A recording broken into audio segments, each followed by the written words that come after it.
Good evening, everyone. KJ here, and it is a Friday. And I just decided that after a week of everything that we have witnessed, specifically Lori's hearing there, and some of the articles that I'm reading, the way that they're describing her demeanor, I thought we would tackle that this evening. What do y'all think?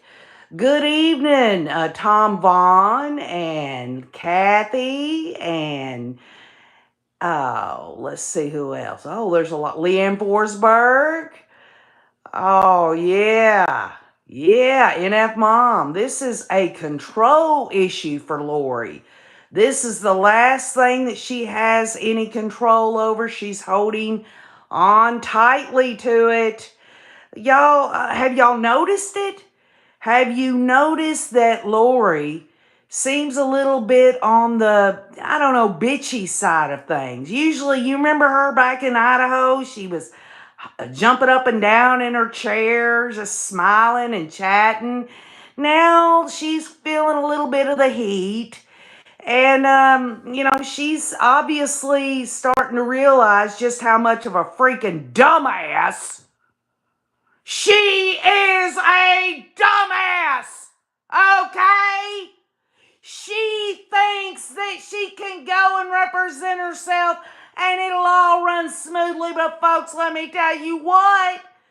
She absolutely has got another thing coming.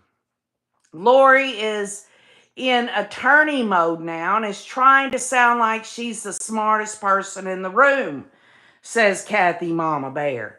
Well, y'all, I titled this live stream that Lori was in this bad mood, right? And the reason is because, hey, it ain't just my opinion. Justin Lum in his articles is saying things, and we'll get to that. We got Nate Eaton. Nate Eaton even talking about how she's in this weird ass mood. Well, I mean, she's a lowercase g. Can't she handle it? Fox 10 Phoenix Justin Lum says Doomsday Mom Lori Vallow was in court Tuesday morning ahead of her murder conspiracy trial set to begin in just a couple of weeks. The conversation during the hearing was mostly about witnesses and evidence, and Vallow struggling with the reality of serving as her own lawyer. She appeared to have adopted a snarky tone in this trial. She wants more time for her team to review evidence while also requesting her trial to start in 2 weeks. Oh, well, you know what, y'all? How many times has OKJ said it? She can shit in one hand and hope in another. Lori claimed her former attorneys won't give her important video evidence, and they're not supposed to. She's the one that thought she was better than them.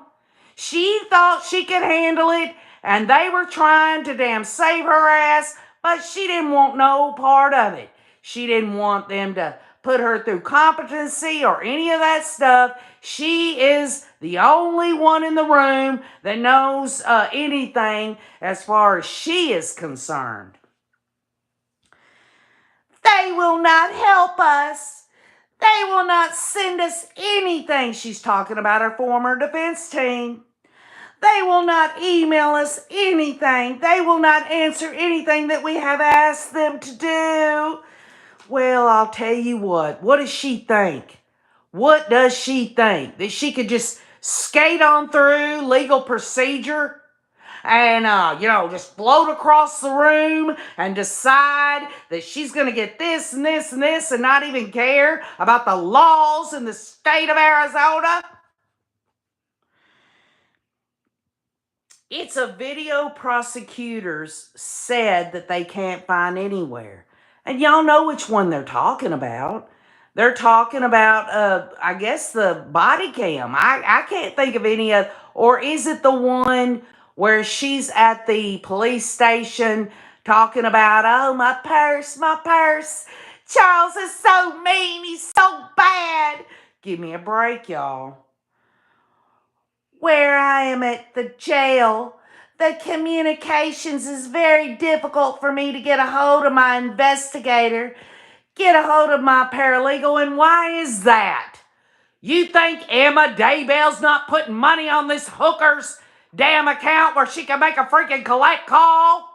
She can call her damn paralegal. She can call her investigator. How is it hard for her? It ain't like she can't do that. I'm 23 hours a day locked down, and folks, let me just look at you. That, right, friends, is going to dovetail into what we're going to talk about on why Lori's getting a little snarky. She's getting upset. She's getting frustrated. We're going to find out. She's in her cell 23 hours a day, and I am so damn glad of it. I hope she damn sits on that damn metal freaking toilet of hers and shits all over herself. And if she don't do that, she's having a hard time with the food, which is subpar, and she's constipated as hell. If I don't have Wi-Fi, I don't have a phone. And if I don't have battery, I don't have a phone. Well, I'll tell you what, this just harkens back to the days of Mark Means. Oh, Judge, Lori needs a cell phone so that we can communicate back and forth. No, let me tell you what, Mark Means had a Woody for that damn hooker. I mean, who in the hell is going to request a freaking cell phone while they're incarcerated? This woman is rich. The state complained about Lori's demand to interview witnesses at the last minute, and we're going on. We're going to get past her bitching. Her bitching. Anytime she bitched in the past, she got her way. When what, y'all? When she wasn't incarcerated. When she had her freedom. Huh? And and then the state obviously complained about the demand to interview the witnesses, and they said it's not the state's responsibility for the defendant to do the defendant's work and find these people. I have the absolute right to do interviews just as the defendant does, said prosecutor Trina Kay. And you know what's so, gives me the fuzzies? Trina Kay, right? Well, I think of Kay Woodcock. And then, of course, I look at Trina Kay and I think about how she is a professional. She knows her shit and she's got her stuff down, and Lori's over there at the defense table looking over there wishing she could have the freaking hair care products that Trina Kay has.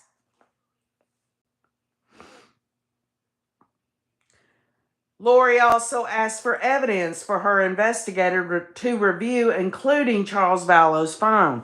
Now, I went over to Difficult Research with Krisha K. Easton, which is the only place I will go in terms of watching these live hearings. And many on here already do that, but if you don't, Difficult Research of Krisha K. Easton, okay?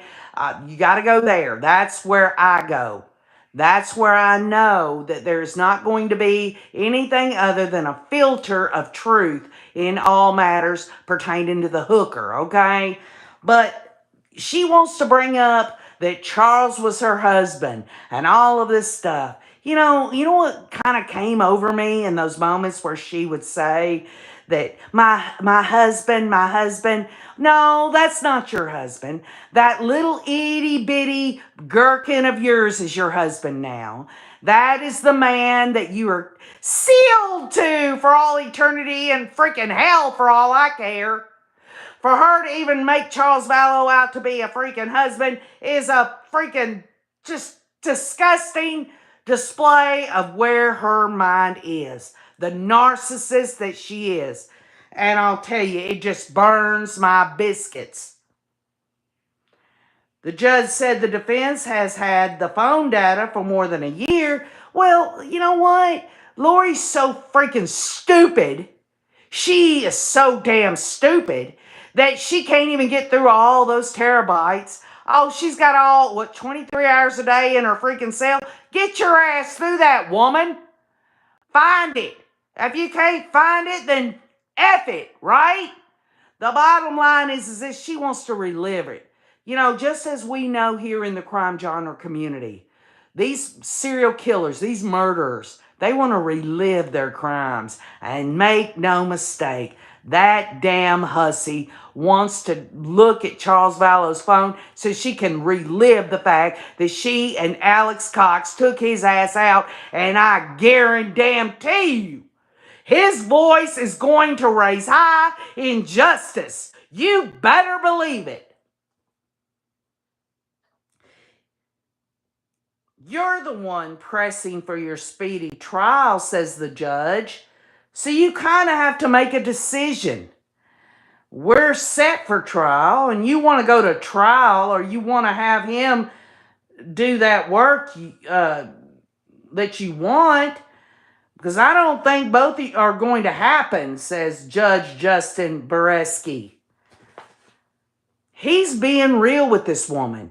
And make no mistake, y'all, he is a neutral arbiter of justice, and he has displayed time and time again since this hooker came into Arizona, and he is on this case, that he's tried to help her along. Not in a biased way. He's just trying to make things be seamless. He's trying to be fair, okay? He's trying to let her know this.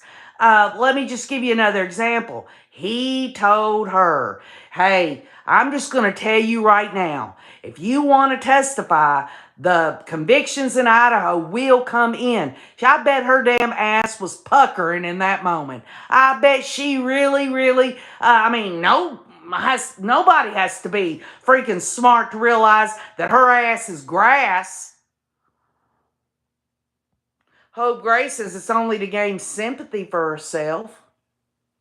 Trace on the case says, so Trina K and Juan Martinez were a couple that cohabitated for many years before he went off and got disbarred after Jodi Arias.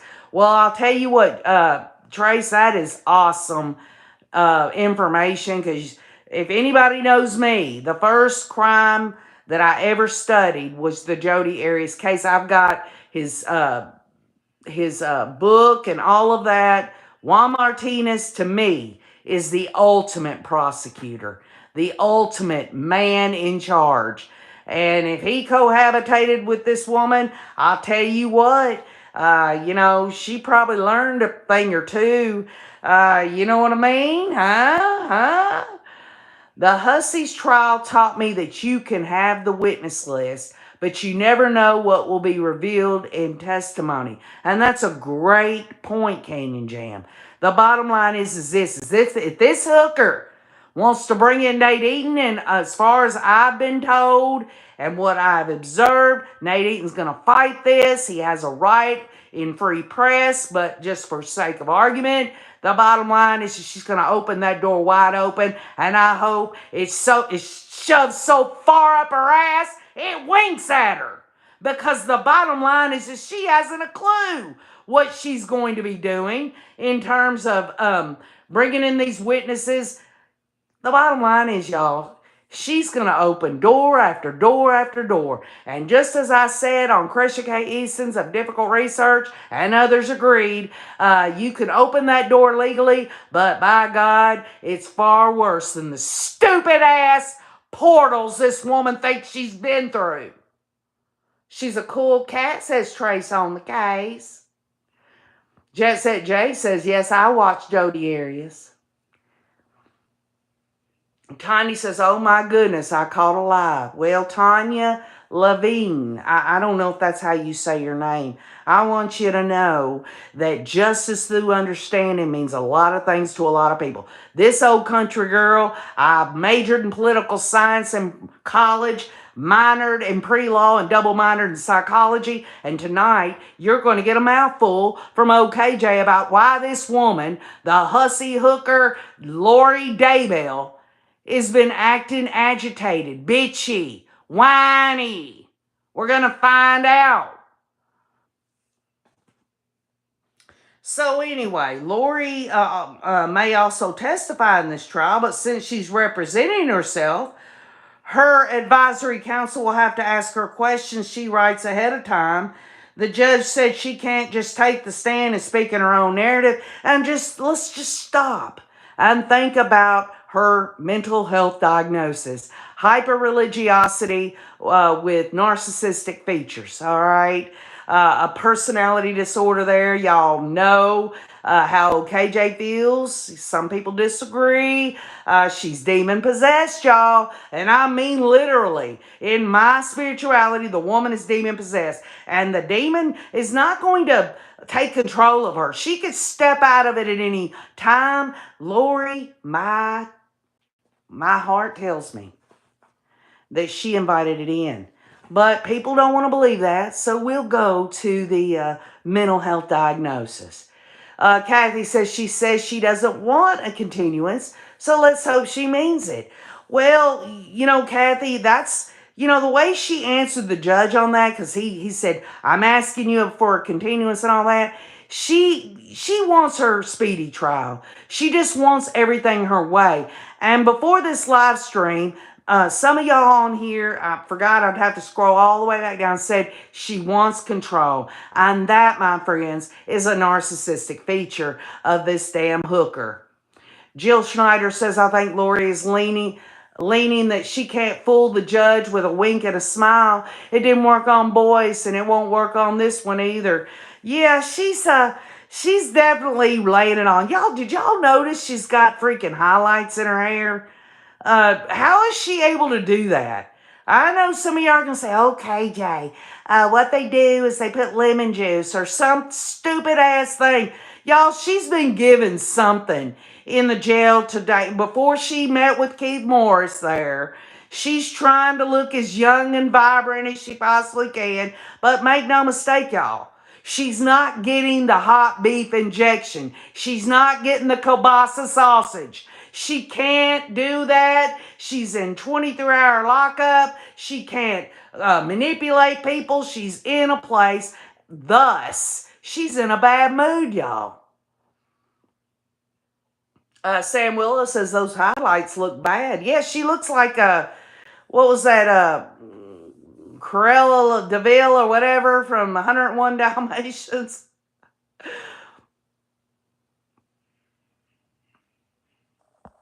I believe that she is demon possessed as well, says Jet Set J.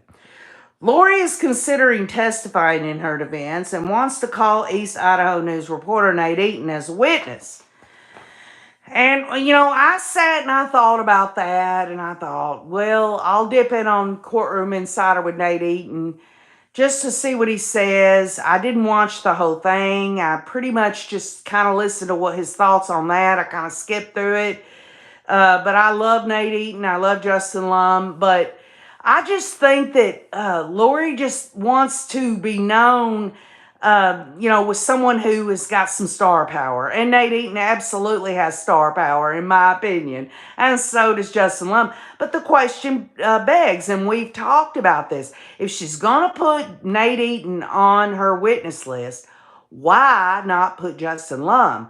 And many of you said that she's doing it to keep him out of the courtroom because y'all know how good he was on the tweets in her trial when the cameras weren't in there. That's very, very, it's possible. It really is.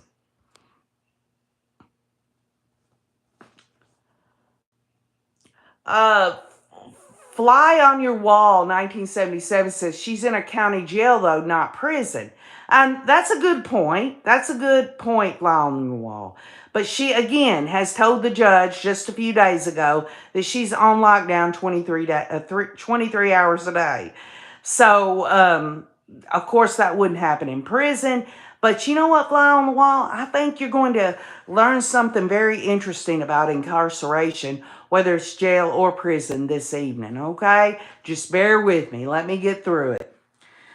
But what's important about Nate Eaton is if she testifies, the judge says that the convictions in Idaho would come in. Is she concerned about that? Is she going, anybody with any freaking sense at all would not testify if a judge sat there and said, you know what, your other crimes are going to come in. In other words, hey, Lori, says the judge, everyone's going to know you're a serial killer of children and of Tammy, okay? It also came up that with just 2 weeks before trial, Lori wants a digital forensic expert to examine her late former husband's phone and other pieces of evidence that she alleges she has yet to receive from prosecutors or prior attorneys who withdrew from representing her. And, I got to thinking about that. I'm like, well, okay, what is this forensic expert supposed to, really is somehow going to prove that she's not guilty of orchestrating and committing conspiracy to commit murder on Charles Vallow? It's so pathetic, y'all. Superior Court Judge Justin Beresky expressed doubt that her expert would be able to complete an investigation and share his findings with prosecutors in time for trial. The judge also reminded Lori that he may decide to exclude her expert's findings if prosecutors convinced him it's not admissible for any number of reasons, including untimeliness. Now, let's just stop there. I'm going to look at you and say this. This woman who thinks she can represent herself, she sure as hell must have thought at some point, well, I'm going to get rid of these defense attorneys who have been working their asses off to represent me, but I'm going to be able to get their stuff. Well, the judge did say in court that they're going to have to turn over the files of anything they have, but I guarantee you this, these defense attorneys do not have to turn over their own work product, okay? They ain't got to do that. So she, again, can shit in one hand and open another. But to that, Lori says, I understand that, Your Honor, and I'm hoping he can do it in an expedited manner, talking about her expert. There, y'all, she's not going to have an expert. I guarantee you she's not. There's not enough time for that, and she absolutely can just forget it. Now, so Justin Lum described Lori as, being, flippant and all of this in his articles. And you can look at the articles yourself. These are not my opinions. Justin Lum has said this. But Nate Eaton has talked about. He's talked about her being snippy and moody, alluding to, her team. He doesn't come right out. Nate doesn't come right out and say it. But it's almost like Nate is saying, you know what? I was sitting in the courtroom and the way she's acting, she's moody and stuff. It's almost like she's directing it toward her own Daybell defense team there. And perhaps that's the case. Maybe they're trying to help her, but she's just by God, she's going to do it her way. And they're probably just throwing their hands up in the air. So let's go into, now that she's acted this way in her court hearing, she has had a latest filing, and one of you brought it up here earlier. She wants, again, she's filing a motion to dismiss. This is the 4th time. She wants a motion to dismiss the whole cases of Charles Vallow and Brandon Boudreaux. She's done this. It's obvious. There's no two ways about it. She does not want to stand trial for the murder of Charles Vallow. She can just suck it. All right? The cows are being called home here. She's going to have to deal with it, and she's going to have to deal with Brandon Boudreaux. And by the way, you think that it's going to show her going into that dang storage unit with Chad there, and Alex with the tire and the seat, and Chad's grabbing her on her ass and everything else? Oh, it's coming in, y'all. It's coming in. But she says in her latest motion to dismiss, and I'm not going to bore y'all with the whole, I've got it, y'all. I've got it right over here. The whole thing's printed out, her motion to dismiss. She accuses the state prosecutors of illegally obtaining text messages between her and her appeals attorney in Idaho. Now, let's stop there. Let's stop there. First of all, the prosecutors in Arizona are not going to do anything illegal. Let's get bare bones about this. These prosecutors are attorneys. They're hired by the state. They are part of the Arizona Bar Association there. They're not going to want to do anything to jeopardize their bread and butter. I mean, they've got to make a living. They're not going to do anything illegal, okay? And then her appeals attorney in Idaho, where she's texting with her appeals attorney in Idaho. I mean, what proof does she have? Is this just an accusation? Folks, I'm telling you right now, she is blowing smoke out of her ass. That's just the way it is. Then she's accusing the staff members at the Maricopa County Jail of illegally opening her mail without her present. Well, she can kiss my country ass, because I guarantee you this, you can go. And you can look at the guidelines and everything that has to do with Maricopa County Jail there. They have a right. Just like in Corey Richard's case. Y'all remember that? I know that's Utah, but all these jail systems, they can open up her mail any damn time they want. And no, I looked it up. She doesn't have to be present when they open it.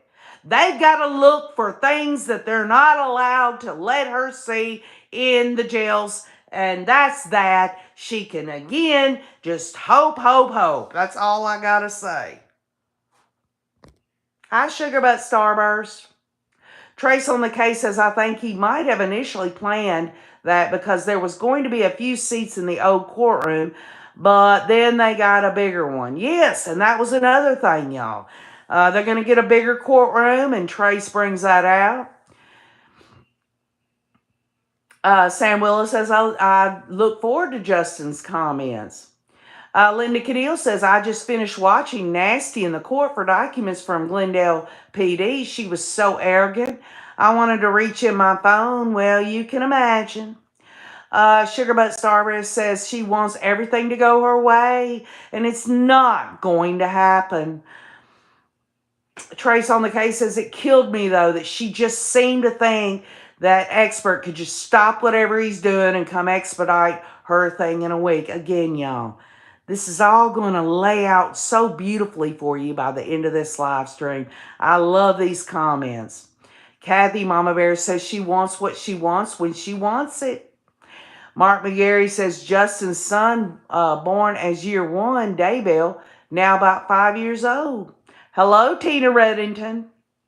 Tanya Levine, and again, Tanya, I apologize. I'm just an old country girl. She doesn't have anyone to do her dirty work anymore. That's right. That's right. Think about her life. Think about her life before she got incarcerated, y'all. You know, KJ's talked about, well, she always acted kind of like a gypsy. She never did put down roots really anywhere. She went from one place to another, usually within the Mormon corridor. Y'all know what I'm talking about. But the bottom line is this woman, her freedom, right? Her freedom. Sam Willow says, if she doesn't want to stand trial, she could plead guilty. Well, why would she, Sam Willow? She doesn't think she's done anything wrong. She hasn't done anything wrong. Oh, Trey says she's not well mentally. It's obvious. And then Trey says the stress is getting to her. She cannot emotionally regulate. Jet Set J says, meant to say she knows she's toast, but she just wants her 15 minutes of fame in any way she can get it. Oh, yeah, definitely. And then Trey says, yeah, a baby is a baby. It's true. I just happened to see his post on the little girl's birthday party talking about Justin Lum, y'all. Hi, Sugar Butt again. Hi, Julie Wilburn. Oh, hi, Cindy Arnold. It's been a long time since I've seen a live. Yay. A live. Yay. By the way, y'all, I'm still going to give it a couple of days on Juror 18, the book that I read this week. I want to give everyone the opportunity to put feedback in the comments before I come with y'all to the book review. So it is. Time has flown, hasn't it, Kathy? I absolutely love to thank all the liberties she no longer has for the remainder of her miserable life, says Canyon Jam. So here we go. Perfect way to get it started. Here it is, y'all. Justice through understanding from OKJ on my end of things. Again, y'all know justice through understanding means many things to many people. But this is just me demonstrating why I think that Lori is in this mood, this frustrating, flippant, aggravated, woe is me mood that she's in. Lori's freedom. What was Lori's freedom like before she became incarcerated? Huh? Well, in order to really understand Lori's freedom, I mean, we could get down to the nitty-gritty of the details, but let's look at it through the lens of her narcissism. How about that? While narcissists may crave and even demand freedom for themselves, they often view the freedom of others as a threat and actively try to control and limit it. Can you imagine this hooker trying to control the freedoms that the state of Arizona has? Not to mention the witnesses that are going to be lined up against her in Arizona. Think about what it was like in terms of control for Lori when the victim impact statements were said in Idaho. Think about how she had no control. Narcissists often have a strong sense of entitlement and a belief in their own superiority, leading them to believe that they deserve special treatment and have the right to do whatever they want, regardless of the impact on others. And again, she's incarcerated now, y'all. So you have to look at this. This is psychology. And I have gotten this from peer-reviewed articles, and I'm telling you now that Lori has to operate within her narcissism as she is incarcerated. This can manifest as a desire for complete autonomy and freedom from any constraints or limitations. A narcissist can only thrive, y'all, this way. And she is full-blown narcissistic, y'all. Full-blown. However, this desire for personal freedom often comes at the expense of the freedom of others. And again, let's try to back up. She's incarcerated now. Let's back up and think. Lori was free at one time. And how does this sound familiar to anybody? Narcissists are often highly controlling and manipulative, seeking to exert power and dominance over those around them. And y'all, it was on full display for years. The evidence that we've seen, it is absolutely the way she treated people. Not only the people in her immediate family, extended family, friends, anyone within her realm. They may view the freedom of others as a threat to their own perceived superiority, leading them to attempt to limit or eliminate it. Think about that. What comes to mind to me is when all these women started flocking toward Chad and Lori, Zulema, Melanie Gibbon, all these stupid ass people, these gullible, stupid, ignorant people. If they didn't go along with everything, or if Chad was getting too much attention from these women, Lori couldn't stand that she couldn't control these people. The people they kicked to the curb, whatever. She had to control other people's freedom.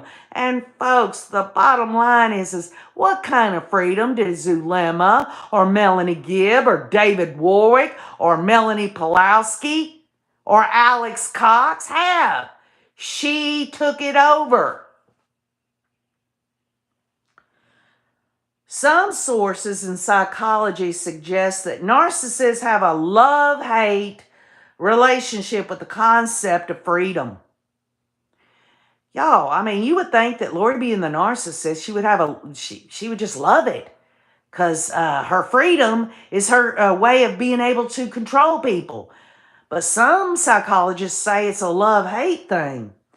They may outwardly express a desire for freedom, but secretly resent the freedom of others and actively try to restrict it. So it's not about them wanting to restrict themselves of freedom.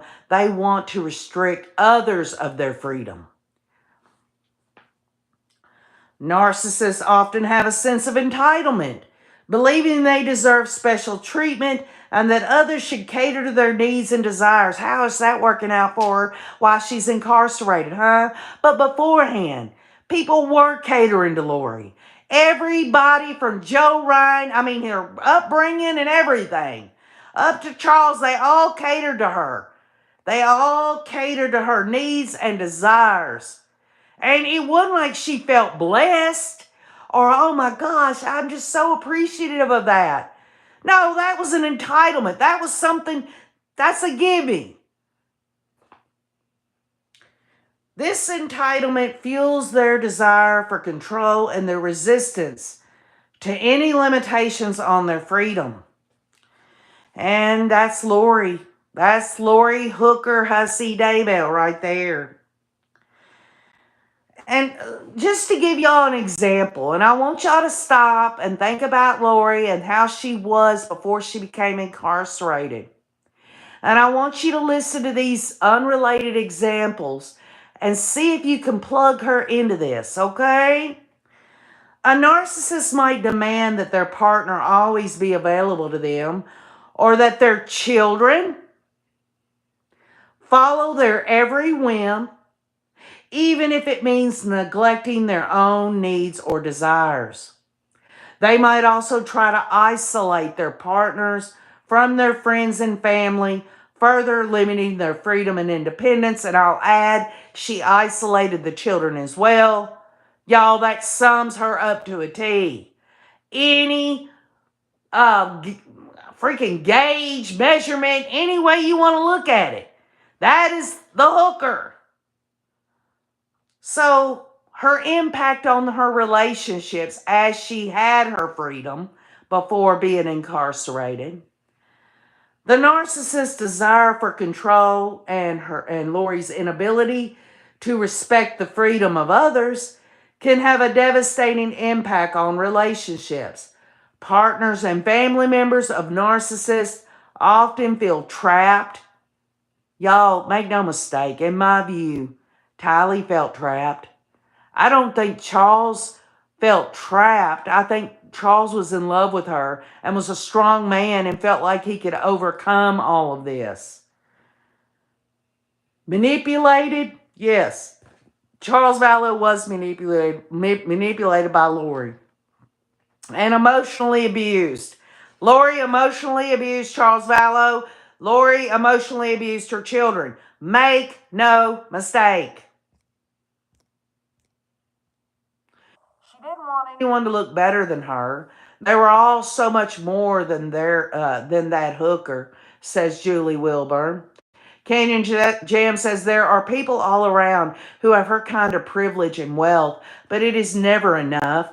They always want more, more, more. She wanted the million. So grateful she wasn't successful in that. Trace on the case says, yes, Canyon. She had nothing to do and couldn't even get her kids on an activity schedule. So think about the freedom that Lori had and the resources she had to follow her dreams, Mrs. Texas, have her own beauty salon, do whatever she wanted to do, move to Hawaii, do whatever she wanted, have a big, beautiful house, whatever she wanted. Those freedoms she took for granted. In fact, she didn't even not take them. She took them for granted, but it wasn't because she took them for granted. It's because she felt like that's her right. That's her right. But now we're going to get to what KJ seems to think is the reason that she's been moody here many days. And you know what? The raising others would say, oh, KJ, She's been incarcerated all this time. She's eating this crappy ass food. She don't get to do what she wants to do. Of course she's going to be moody. She's not getting to do the things she used to do. So there it is in a nutshell, KJ. Why even go on? Because I want to share a little justice through understanding, okay? Behind bars, the once invincible ego crumbles as reality strikes hard, forcing narcissists to confront a world where their perceived superiority holds no currency. The clanging of metal doors and the harsh glare of fluorescent lights serve as a stark reminder that their carefully constructed facade has shattered. In this unforgiving environment, individuals who are narcissistic face a unique set of challenges that test the very core of their inflated self-image. You know where I'm going, right? Narcissists are characterized by an excessive need for admiration, a grandiose sense of self-importance, and a lack of empathy toward others. These traits, which may have served the individual well in the outside world, suddenly become a liability within the confines of a correctional facility. Oh, y'all, I'm getting the world the warm fuzzies already. The jarring transition from a life of perceived greatness to one of strict routines and limited autonomy can be particularly devastating for those accustomed to being the center of attention. Poor Lori, y'all. Poor Lori. When the prison gates slam shut, narcissists often experience a profound sense of shock and disbelief. The reality of their situation may seem like a cruel joke or a terrible mistake. This can't be happening to me, they might think, their minds reeling from the sudden loss of status and control. It's not uncommon for these individuals to vehemently deny any wrongdoing, even in the face of overwhelming evidence. As the days turn into weeks and months, narcissists in prisons develop a range of coping strategies to protect their fragile egos and maintain their sense of superiority. These mechanisms often include grandiose fantasies. Narcissists may retreat into elaborate daydreams where they imagine themselves as wrongfully imprisoned heroes or masterminds orchestrating their triumphant return to society. I could almost picture L'Oreal. Oh, Jesus Christ was persecuted. I'm being persecuted now. And the walls of the dang jail cell is going to come crumbling down. Or somehow, some way, through man's law, God is going to put his hand down and jerk me right out of it. And I'm going to go back to being the best of the best. I am a goddess. I am the warrior beyond the millennia. Manipulation of fellow inmates and staff is another thing that these narcissists have to deal with. Using their charm and persuasive abilities, narcissists often attempt to create a network of allies within the prison. They may offer favors.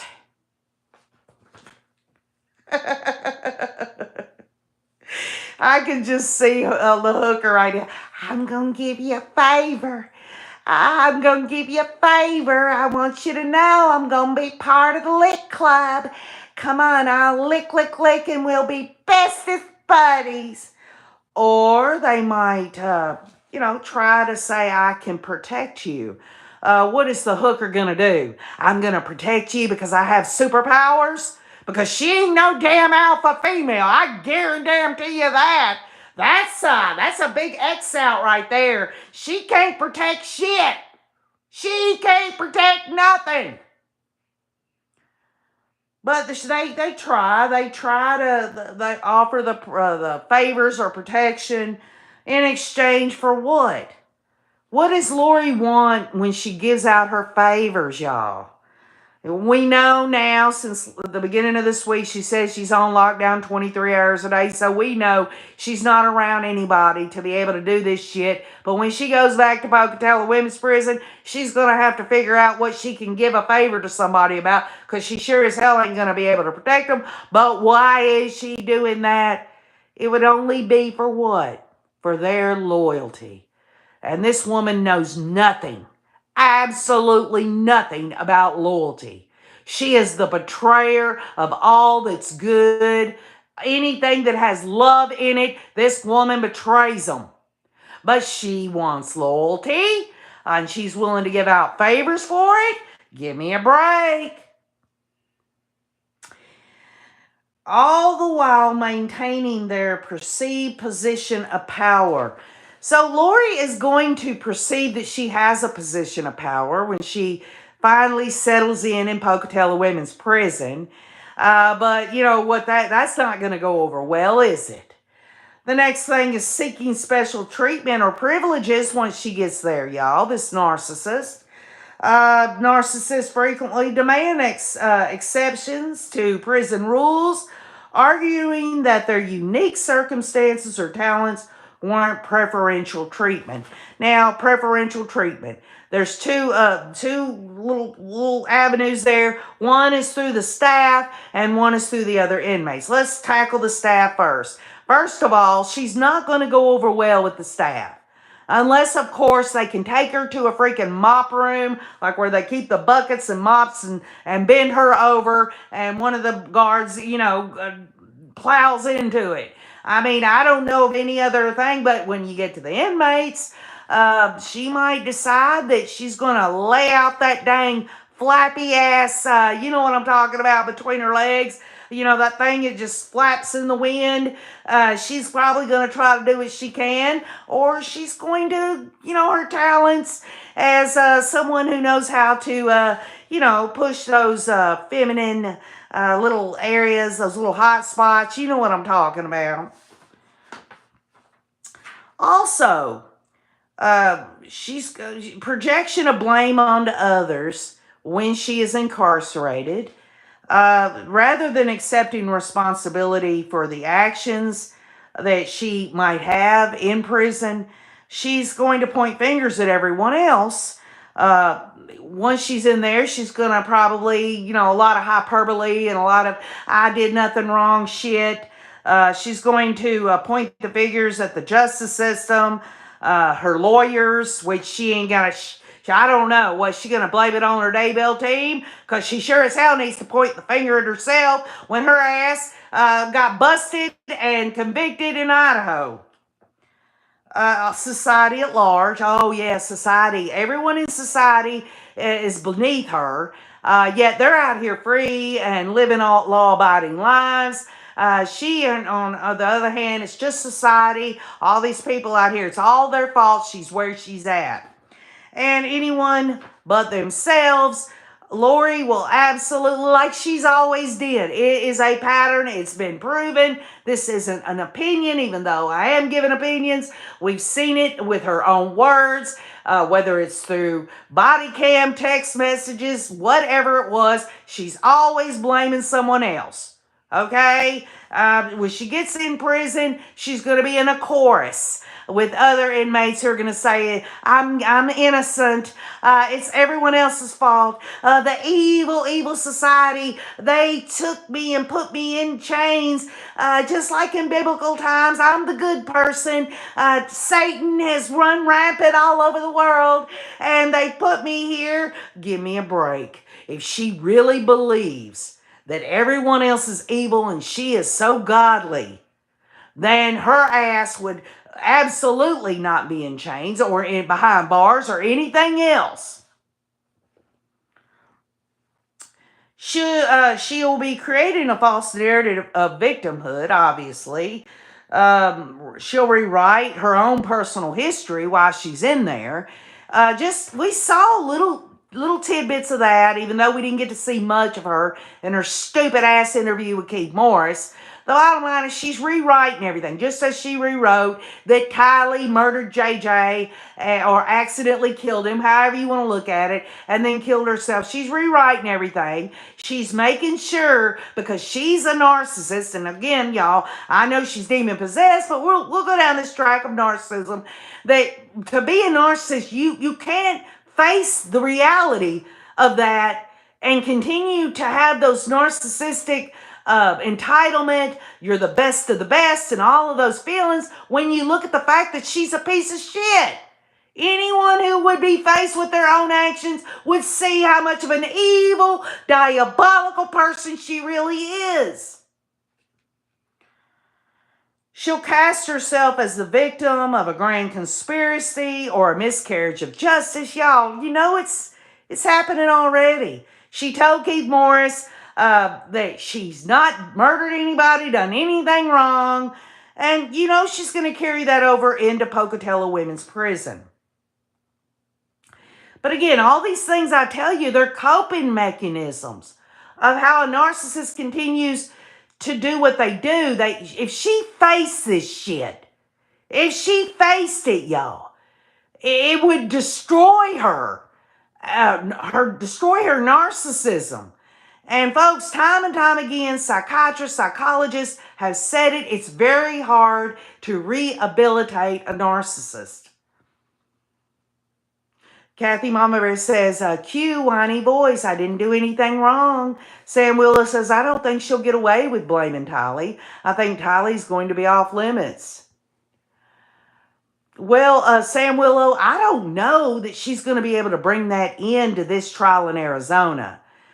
As far as Tylee and JJ, they've already said it at the last hearing that they've got to include their names on the questionnaire at some point.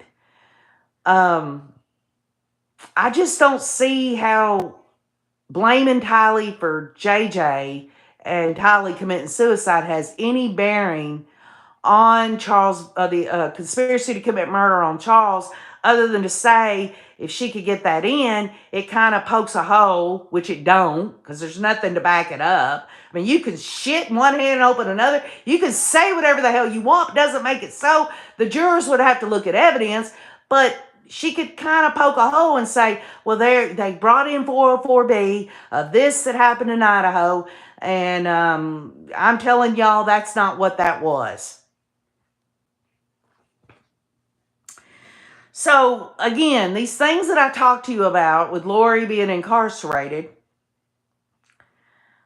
these coping strategies of a narcissist serve as a psychological shield to her, protecting the narcissist's fragile self-esteem from the harsh realities of incarceration. However, they often lead to further conflicts and difficulties within the prison environment. You make no mistake, her narcissism is going to butt up against some woman in there that's bigger than freaking Joe Bob. Some butch woman that's going to damn kick her damn ass. The fact that she's a child killer. Someone is going to beat her ass. Within the complex social hierarchy of a correctional facility, narcissists often struggle to find their footing.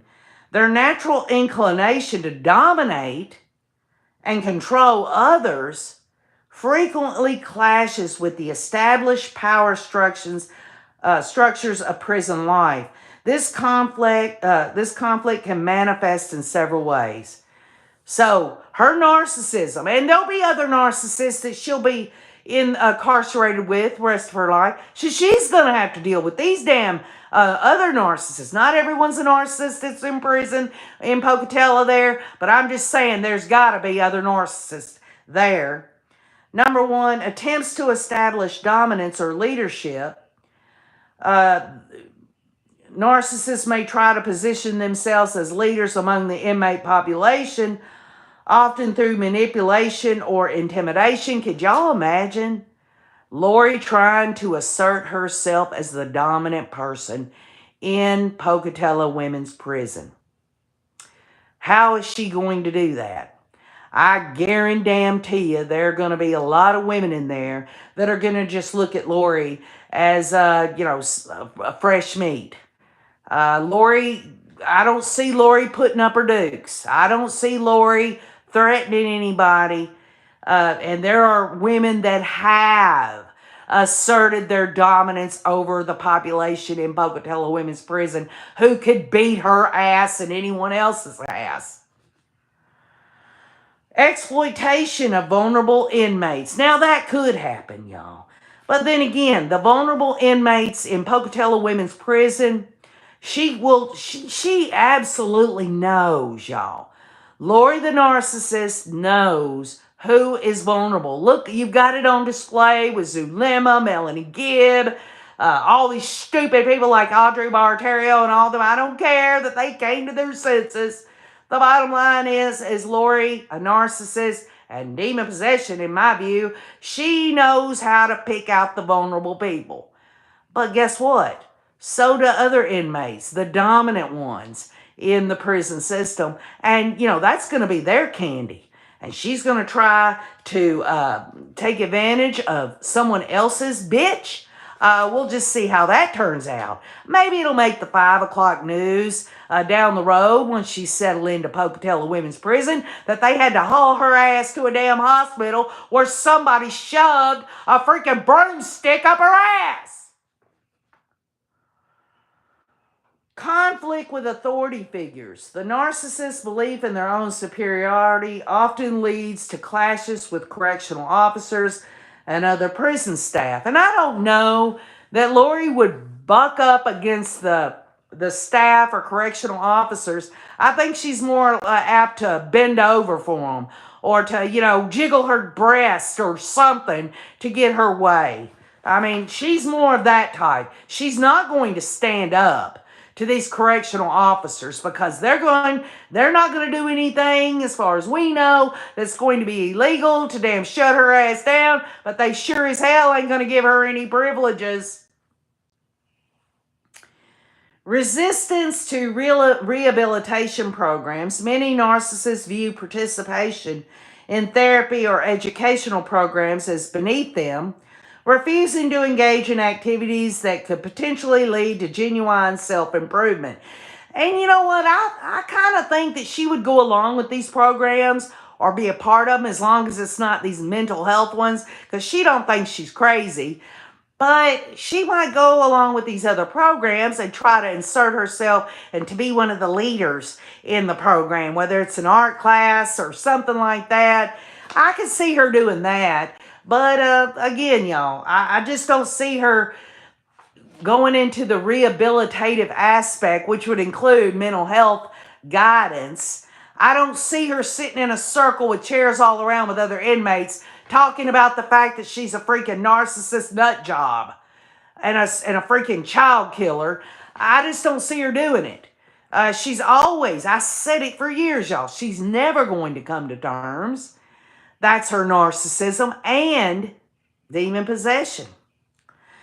These behavior patterns may make life in prison particularly challenging for the narcissist as they struggle to adapt to an environment that doesn't cater to their inflated sense of self-importance. Again, y'all, can y'all imagine what it's going to be like for her? Again, I tried to show the difference between what it was like before she got incarcerated and now that she's incarcerated and will eventually go off to Pocatello Women's Prison. The bottom line is that it's going to be so freaking miserable for her. She's not going to get validation in the real sense. If anyone says anything of praise to her in one of these programs, or if other inmates are like, "Oh, Lori, that was really cool. I like how you got your bed made up," or something like that, that's going to be so short-lived. It's going to be so beneath her that anyone would praise her in prison because she has lofty glorification in mind. If she can't get one of these stupid ass damn inmates, these gullible people, to call her a lowercase g, it's just not going to be worth it. It's not going to fill that void of her narcissism.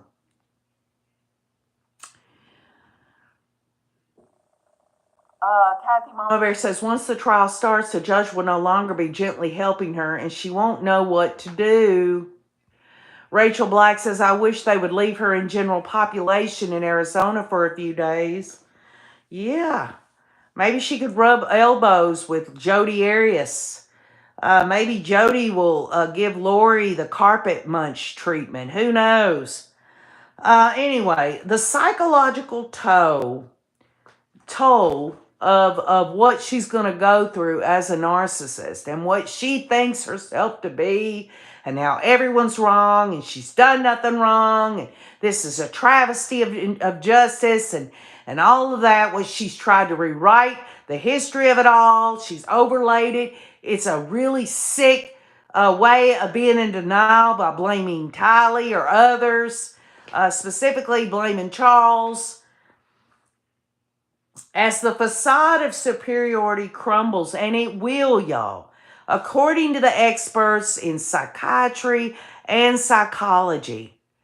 This is from studies that have been going on for a long time. Many experience heightened anxiety and depression. This is what Lori has ahead of her. The loss of external validation and the inability to maintain their carefully crafted image can lead to intense feelings of anxiety and depression. And I don't know what kind of medication this hooker's on, but they better dang have her on something, because it's all going to come crumbling down on her. You got to remember, she wasn't in Pocatello very long before she was extradited to Arizona. And she hates being in jail awaiting trial at Arizona, y'all. She's tried 4 times already to dismiss us all. She wants to get back to her new life in Pocatello Women's Prison. She's going to try to fill it all out. She's a freaking chameleon. She's going to do everything in her power to fill in that thing inside of her that will make her feel whole. And it never will. It never will. Increased narcissistic injury and rage is going to happen to her. Perceived slights of challenge or challenges to their authority may trigger explosive outbursts of anger as the narcissist struggles to maintain their sense of superiority. And let her get angry. She's trying to get all shitty now because she can't control everything. She knows her ass is against the wall. If she's got any brain cells in that damn ass head of hers, she's realizing now that she should have just stuck with her defense team. But now she's done went out here out on a limb because she let her narcissism take over and make her think she could do this pro se. But when she gets to Pocatello Women's Prison, y'all, she's going to struggle to continue to think in her mind and heart, or whatever it is, her spirit, that she's superior. Because you take all the whole environmental, everything about that prison, the other inmates, the whole environment, everything down to the freaking damn little itty bitty windows with the jail cell and the subpar food and having your routines. They're telling her what to do. She's so damn superior that she's got freaking correctional officers telling her, line up, do this, do that. You got 5 minutes in the shower. You got to take a shit in front of everybody because your toilet's right there for everybody to see you do it. So there's also a potential for self-harm or suicidal ideation in extreme cases. The collapse of a narcissistic person's grandiose self-image may lead some narcissists to contemplate or attempt self-harm, and that doesn't apply to this hooker because she would never harm a single little itty-bitty hair on her freaking damn body. Okay, she wouldn't dare want anything to happen to herself. She'll murder her children. She'll murder Tammy. She'll murder Charles. And in my view, Joe Ryan. She'll do all that, but she can't stand the thought that anything would happen to her. Well, this is from peer review articles that there is a potential for self harm or suicidal ideation. Maybe I mean, just for sake of argument. Well, I've had 21 lives, five of them on the Earth. I'm not going to go into what I did with the other planets I was on, but since I've done all these things on different planets and I am the warrior beyond the millennia, I'll go ahead and take myself out so I can go on, to become another person on another life that sells Tupperware who, whatever. Exacerbation of existing mental health issues, and she's got them. She absolutely has mental health issues, and they're going to be exacerbated. The stress of incarceration can worsen any underlying mental health condition, creating the perfect storm of psychological distress, and I freaking hope she's distressed.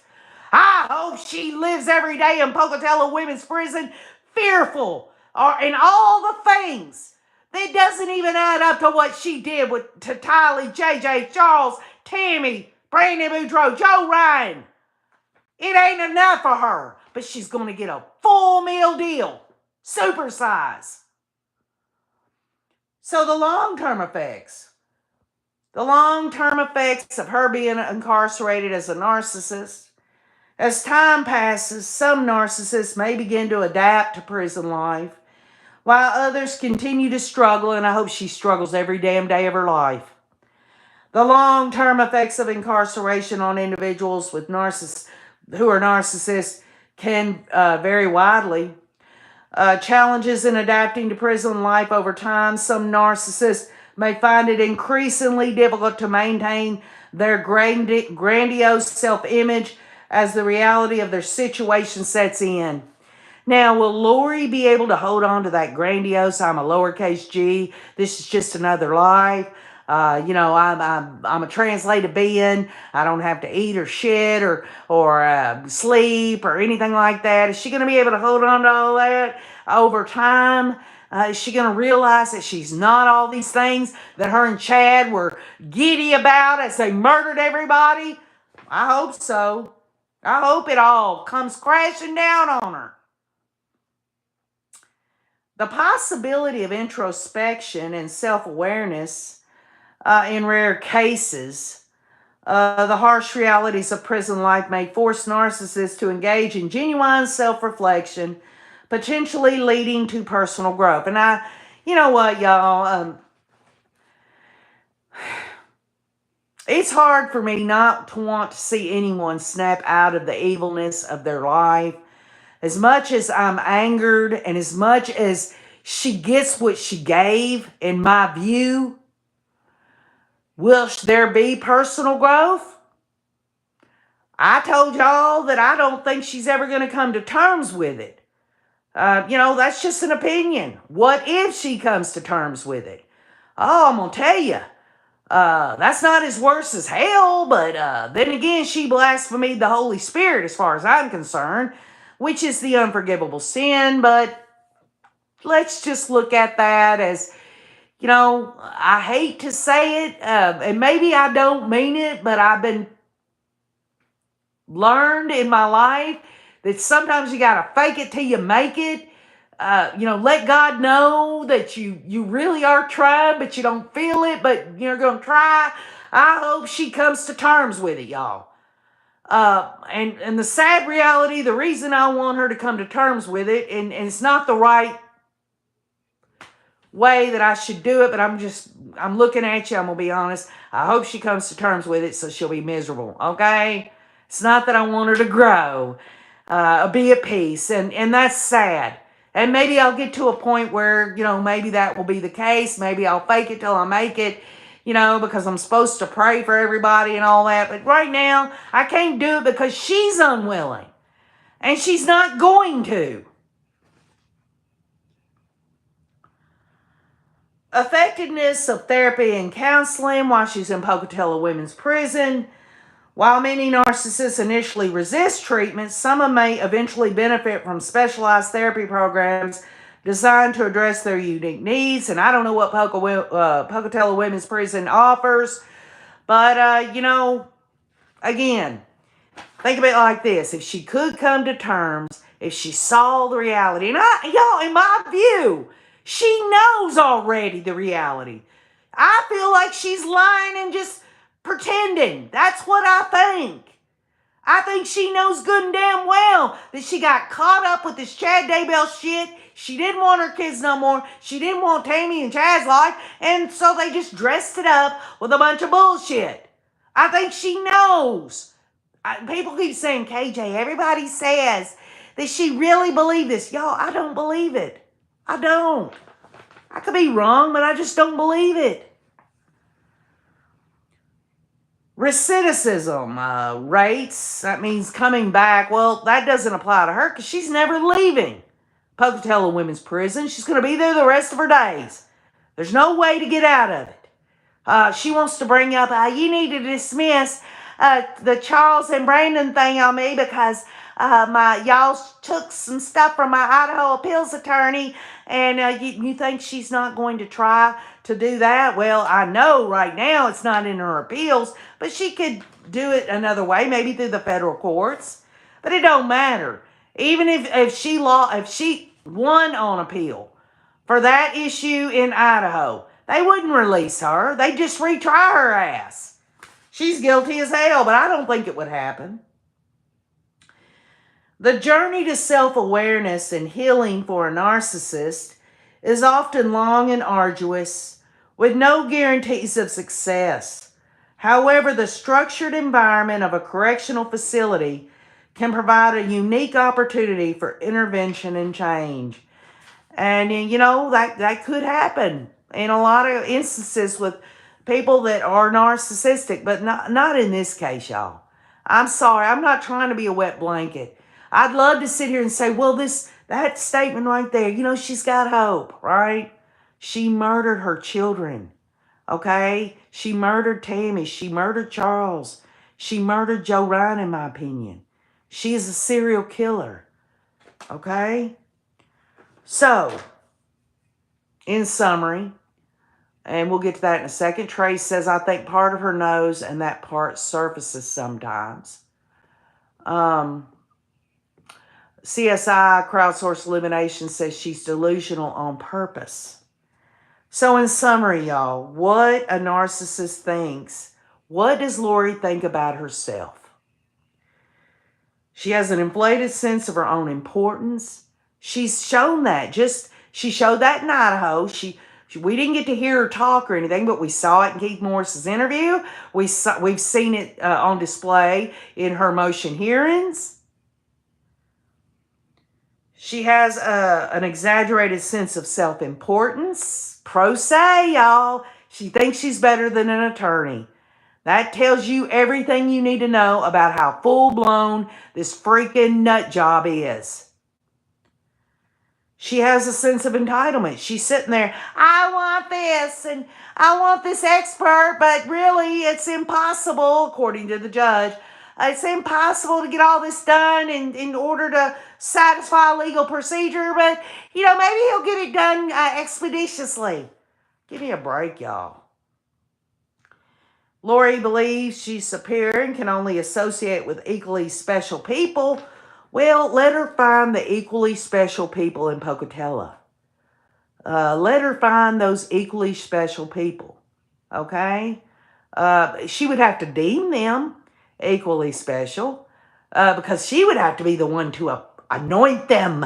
I'm going to anoint you, this woman over here in cell 84, since you're, giving me some of your crackers.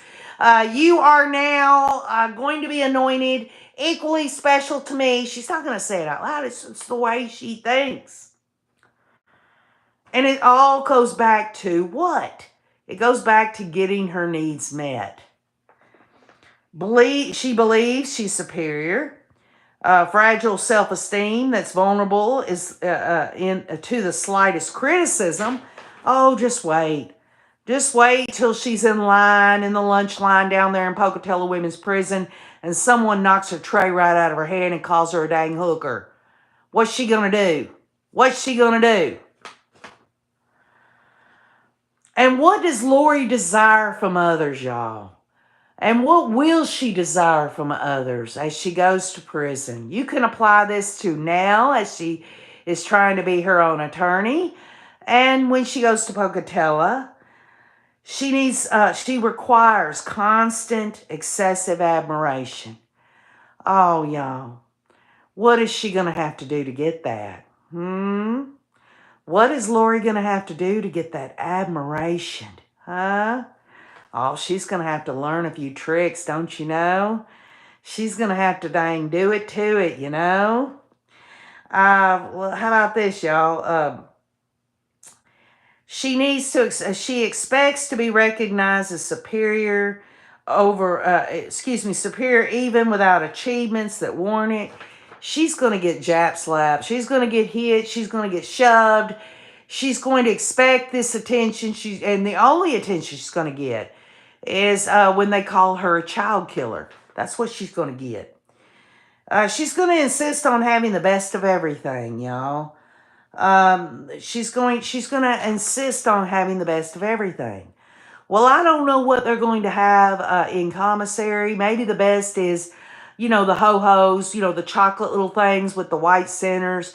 She's going to have to, the best of everything. Maybe, the best yeast infection medicine they have at the commissary.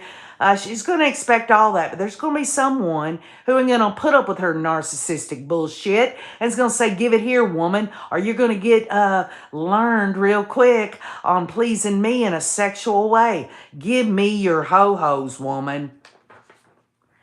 Envious of others and believe others envy them. She's going to be envious. She's going to be envious of the top dogs there at Pocatello Women's Prison. She's going to try to weave her way into that. She's going to become someone's bitch. Because she knows who the powers are going to be in that structure. And she's going to be in there. But I'll tell you what, she's going to waste away like the dang hooker she is. She ain't got to worry about them throwing nickels at her as she spreads her leg on a street corner. She's going to have to worry about the fact that she's going to get old and she's going to get wore out like Seattle Slew. Okay?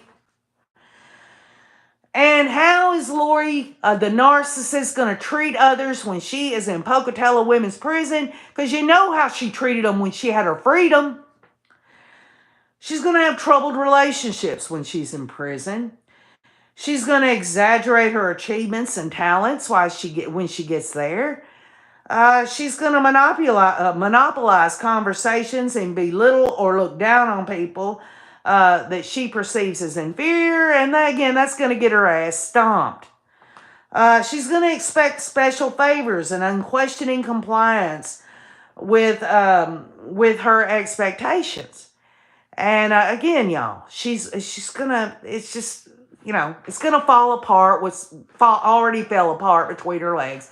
It's not going to give her any kind of satisfaction, I can tell you that. She's going to behave in an arrogant or haughty manner, coming across as conceited, boastful, and pretentious. And again, this woman, y'all, she is evil and she is diabolical. And she is going to absolutely, once she gets comfortable, she might at first act all sweet and gentle spoken, because in her mind and in her narcissism, she's got to slither her way like a viper into people, figure out what their weaknesses are. She's even going to try to build people up when she's in prison, just so she can get to that place where they need her for her to talk good about them.